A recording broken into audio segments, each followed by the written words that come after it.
9 news देख रही हैं आप और मैं हूं आपके साथ प्रज्ञा सिंह। एक बार फिर से आप सभी का बहुत बहुत स्वागत है मेरे खास प्रोग्राम सियासी पंचनामा में। सियासी पंचनामा में एक बार फिर से बात राजस्थान की, क्योंकि पांचों राज्यों में चुनाव को लेकर आखिरकार तारीखों का ऐलान हो चुका है। तैयारियां अब जोरों शोरों पर हैं। आरोप प्रत्यारोप का दौर भी देखने को मिल रहा है। इसी बीच अपनी सरकार को बचाने के लिए, अपनी कुर्सी को बचाने के लिए मुख्यमंत्री अशोक गहलोत जद्दोजहद करते हुए नजर आ रहे हैं। कल तारीखों का ऐलान होना और आज सीधे सीधे कांग्रेस पार्टी की पूर्व अंतरिम अध्यक्ष सोनिया गांधी के आवास पर उनसे मुलाकात। अब कयासों का दौर तेजी से बढ़ता हुआ नजर आ रहा है। इस मुलाकात के आखिरकार क्या सियासी मायने हो सकते हैं? क्या अशोक गहलोत एक बार फिर से सचिन पायलट के खिलाफ कोई बड़ा मास्टर प्लान तैयार कर रही हैं, या फिर अशोक गहलोत इस मुलाकात के बाद खुद खुशी खुशी सीएम पद सचिन पायलट को सौंप देंगे? इस तरीके के तमाम कयास लगाए जा रहे हैं, क्योंकि आपको बता दें कि सिर्फ अशोक गहलोत ही नहीं बल्कि सचिन पायलट भी दिल्ली जा पहुंचे हैं। ऐसे में कयासों के राजनीति के बाजार में कयास जो है वो तेजी से लगाए जा रहे हैं। सवाल लगातार ये बन रहा है कि जो दावा यहां पर कांग्रेस करती हुई नजर आ रही है कि 30 सालों से चले आ रहे पैटर्न को इस बार कांग्रेस तोड़ने का काम करेगी, क्या वाकई में तोड़ पाएगी या नहीं? इस चीज को समझने की कोशिश करेंगे यहां पर न्यूज रूम में। हमारे जो तमाम सहयोगी हैं उनसे जानेंगे कि आखिरकार राजस्थान की सियासत को वो किस तरह से देखते हैं। यहां पर दौलत है मेरे साथ। दौलत, देखिए कल तारीखों का ऐलान होना और कहीं ना कहीं राजस्थान को काफी ज्यादा अहम माना जा रहा है। क्या लग रहा है कि आखिरकार आपके हिसाब से किसकी जीत होती हुई दिखाई दे रही है इस वक्त राजस्थान में? माने तो यहाँ पर अभी सचिन पायलट जो है ज़मीनी हकीकत पे उतर चुके हैं, पूरी तरीके से कांग्रेस का साथ निभाते नजर आ रहे हैं। उससे पहले देखा गया था कि कांग्रेस कहीं ना कहीं कमज़ोर पड़ी थी, चुनाव से पहले अटकलें थी कि सचिन पायलट पार्टी बदल लेंगे या फिर यहाँ पर कांग्रेस का साथ छोड़ देंगे, लेकिन ऐसा कुछ भी नहीं हुआ। यहाँ पर अब वो धरातल पर उतर चुके हैं और कांग्रेस के लिए लगातार जो है प्रचार करते हुए नजर आ रहे हैं। और बीजेपी को भी वो देखा जाए तो खुली चुनौती दे चुके हैं कि इस बार जो है 30 साल का रिकॉर्ड टूटेगा और रिपीट उनकी कांग्रेस की सरकार होगी। लेकिन यहाँ पर जो उनका खेमा है वो लगातार ये गुंजाइश आ रहा है कि अगर उन्होंने युवाओं के मुद्दे उठाए हैं, अगर वो युवाओं के इतने बड़े नेता हैं, तो क्यों वापस गहलोत को रिपीट किया जाए? क्यों ना यहाँ पर सचिन पायलट को ही लेकर सीएम पद का ऐलान कर दिया जाए, जिसको लेकर लगातार रसाकसी चल रही है, मीटिंग चल रही है। गहलोत खेमा और पायलट खेमे में बन नहीं रही, भले ही दोनों नेता साथ में है, लेकिन सोच अभी भी उन दोनों की मिलती हुई नजर नहीं आ रही है। वाकई में देखिए यहाँ पर अगर बात करें, जिस तरीके से दौलत ने साफ तौर पर कहा कि दोनों की सोच जो है वो अभी भी एक दूसरे से विपरीत दिशा में जाते हुए नजर आ रही है। यहाँ पर नाजमीन है। नाजमीन, देखिए कल चुनावों की तारीखों का ऐलान होना और आज अशोक गहलोत की सोनिया गांधी के आवास पर मुलाकात, क्या लग रहा है एक बार फिर से अशोक गहलोत सचिन पायलट के सपने के बीच में आने का काम कर रहे हैं? इस मुलाकात के आखिरकार क्या सियासी मायने निकाले जाएं? देखिए, अगर ये मुलाकात हो रही है तो यहाँ पर एक चुनावी रणनीति तैयार की जा रही है, क्योंकि विधानसभा चुनाव की तारीखों का ऐलान कर दिया है, तो उससे पहले प्लानिंग करनी तो बहुत ज़रूरत है। तो ऐसे में सचिन पायलट को बुलाएं या अशोक गहलोत को बुलाएं, इसमें किसी की भी नाराज़गी साफ तौर पर नहीं देखी जानी चाहिए। लेकिन अगर फिर भी ऐसा हो रहा है तो इस बार के चुनाव में अगर ऐसा देखने को मिल रहा है, विधानसभा के चुनाव जिसे एक तरीके से सेमीफाइनल के रूप में देखा जा रहा है, अगर यहाँ पर फिर से सचिन पायलट की नाराज़गी उभरती हुई नजर आएगी तो वो लोकसभा के चुनाव में तो ज़रूर असर डालेगी। इसलिए कांग्रेस पार्टी को भी सोच समझकर चलना बहुत ज़रूरी है कि दोनों को साथ लेकर चले। अगर मीटिंग हो रही है, बैठकें हो रही हैं, तो अगर अशोक गहलोत मौजूद है तो सचिन पायलट की मौजूदगी भी उतनी सबसे ज़्यादा ज़रूरी है, क्योंकि CWC के सदस्य बनाए गए और उसके बाद से ही नाराज़गी खत्म हुई है। क्योंकि उससे पहले तो सचिन पायलट का यहाँ पर अशोक गहलोत के खिलाफ नजर आ रहे थे, बार बार आंदोलन करने की भी बात कर रहे थे। जैसे ही सदस्य बना दिया जाता है तो उनकी नाराज़गी खत्म हो जाती है। तो यहाँ पर बहुत ज़रूरी है कि कांग्रेस को अब यहाँ पर अपने कदम ज़रा सोच समझ कर रखने चाहिए और दोनों को साथ लेकर चलना चाहिए। अगर विधानसभा का चुनाव भी जीतना है और आने वाले लोकसभा चुनाव में कोई भी गड़बड़ी नहीं चाहिए, तो ऐसे में यह है कि कांग्रेस पार्टी दोनों को साथ लेकर चले, दोनों की नाराज़गी को दूर करे और कहीं ना कहीं कांग्रेस पार्टी की ऐसे जीत ज़रूर नजर आएगी। वाकई में देखिए यहाँ पर ये बहुत सही बात नाजमीन ने कही कि अगर कांग्रेस को फिर से राजस्थान में वापसी करनी है तो सोच सोच कर यहाँ पर कदम रखने पड़ेंगे। लेकिन यहाँ पर आपको याद होगा पिछले साल भी ऐसी ही एक मुलाकात सोनिया गांधी की हुई थी अशोक गहलोत से।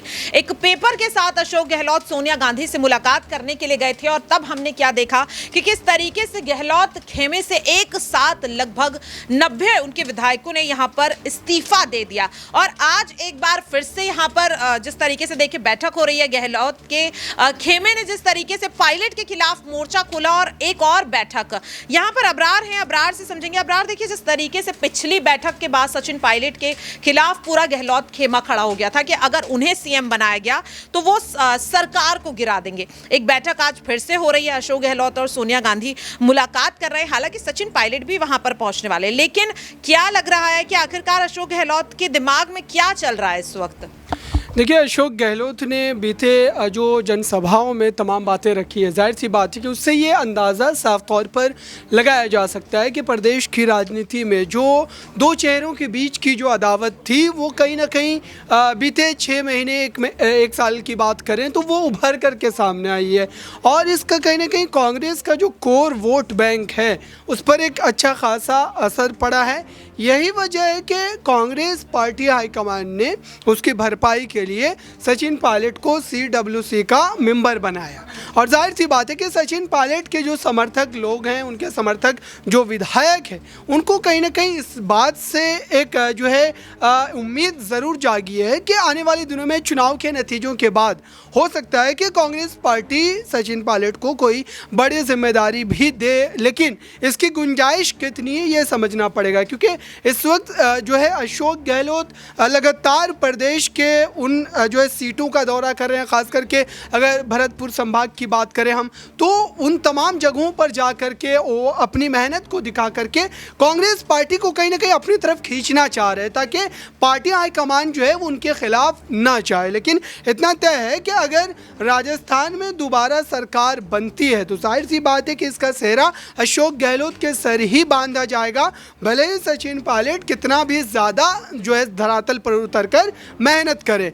क्योंकि पिछली बार भी विधानसभा चुनाव में हमने यही चीज़ देखी थी, सचिन पायलट लगातार मेहनत कर रहे थे लेकिन उसके बावजूद भी उनके कार्यकर्ताओं को, जो उनके साथ विधायक थे, उनको कहीं ना कहीं मायूसी हाथ लगी। तो ऐसा इस बार भी हो सकता है क्योंकि अशोक गहलोत एक मजे हुए नेता है, लगातार जो है आप कह सकते हैं कि राजस्थान में कई दशकों से कांग्रेस पार्टी के लिए जो है सर्वश्रेष्ठ नेता के तौर पर वो बने रहे हैं और अभी भी उसी ढंग से उनकी स्थिति बनी हुई है। वाकई में देखिए यहाँ पर अगर जिस तरीके से बात करके यहाँ पर सवालों के जो जवाब मिले हैं उनसे कहीं ना कहीं यही चीज़ समझ में आ रही है कि अभी भी इस वक्त अशोक गहलोत नहीं चाहते हैं पूरी तरह से कि अगर राजस्थान में फिर से कांग्रेस वापसी करती है सत्ता में तो मुख्यमंत्री पद सचिन पायलट को दिया जाए। हालांकि मुलाकात को लेकर के अशोक गहलोत ने भी खुद बयान दिया है कि आखिरकार इस मुलाकात के बाद क्या बड़ा फैसला यहाँ पर राजस्थान में लिया जा सकता है। क्या कुछ कहते हो अशोक गहलोत नजर आ रहे हैं, सुनिए जरा। पहली सूची को लेकर जो है औपचारिक ऐलान हो सकता है और क्या कुछ महत्वपूर्ण रहा बैठक? देखिए, अभी तो प्रोसेस शुरू हुआ है और मैं समझता हूँ कि 18 तारीख के आसपास उम्मीद करते हैं कि जब CC बैठक शुरू होगी तब भी बता पाएंगे आपको कि फाइनल कब होगा। सोनिया जी से आपकी मुलाकात हुई, काफी क्या कुछ खास? नहीं, करती कॉल करना हमारा फर्ज बनता है।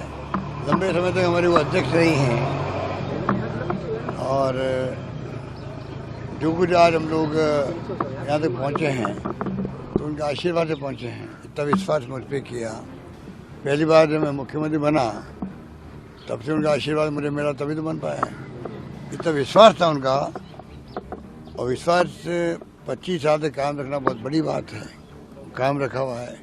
इसलिए जब कभी दिल्ली आते हैं, मौका मिलता है तो कटती कॉल करना हमारा। क्या आपने कैंपेन के लिए भी सोनिया गांधी को राजस्थान आने के लिए आमंत्रित किया है, क्योंकि चुनाव के दिन बहुत? देखिए, मैडम का आना तो मैं नहीं समझता कि बहुत ही रेयर हुआ होगा कहीं पर। कर्नाटक में एक बार गई वो विशेष परिस्थिति के अंदर। अगर प्रोग्राम बन पाता है तो हमें तो बहुत हमारे लिए गर्व की बात होगी। हम चाहेंगे वो आएँ, हम चाहेंगे वो आएँ। बाकी तो राहुल जी और खड़गे साहब और प्रियंका जी तो सब आएंगे और नेता आएंगे। चुनाव बड़ा, मैं समझता हूँ कि ये चुनाव हम जीत के बताना चाहते हैं क्योंकि इतने काम किए हैं। अब पब्लिक जो है गांव-गांव में हर घर में बेनिफिशियरी हो गया है।